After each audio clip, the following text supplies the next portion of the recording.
This question doesn't come from one person, but from countless sci-fi stories and late-night thoughts. What if, in a single instant, every human on Earth simply vanished? One moment, our world is humming with the activity of 8 billion people. The next, there's only silence. What happens next? For the first few hours, the planet would be a mess of unpiloted vehicles. Planes on autopilot would fly until their fuel ran out, while thousands of cars, trains, and ships would coast to a stop or crash spectacularly. But the most immediate global change would be the sound of silence, followed by darkness. Modern power grids are a marvel of balance, constantly matching energy production to consumption. Without humans using lights, charging phones, or running factories, demand would plummet to near zero.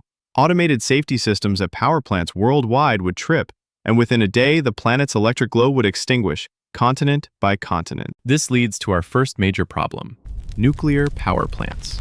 A reactor isn't like a light bulb you can just switch off. It's more like a kettle that needs constant cooling even after it stops boiling. Without a functioning grid, backup diesel generators would kick in to power the cooling pumps. But diesel fuel is finite. Within a week or two, the generators would fall silent. Without cooling, the reactor cores would overheat and melt down. While not the city-leveling explosions of fiction, we'd see a series of Chernobyl-like events, venting vast plumes of radioactive isotopes into the atmosphere, contaminating huge swaths of the globe for thousands of years. At the same time, a quieter tragedy would unfold. Billions of domesticated animals, trapped in homes, farms, and enclosures, would be left to their fate. The world's pet dogs, bred for companionship, would struggle to survive, while hardier animals like cats and farm pigs would likely thrive, going feral and reshaping local ecosystems. After the initial chaos, nature would begin its reconquest. Within 20 years, the endless battle against weeds would be lost. Roads would crack, then shatter as plants took root. Underground, subway systems would flood as water pumps failed, turning tunnels into rivers and city foundations into marshes. After a century, wood-framed houses would be collapsing heaps of rotting timber. But the real enemy of our concrete and steel cities is water. It would seep into cracks, freeze and thaw, and rust the rebar that provides concrete its strength. After 200 years, iconic steel bridges would begin to fail, and skyscrapers would start to tumble.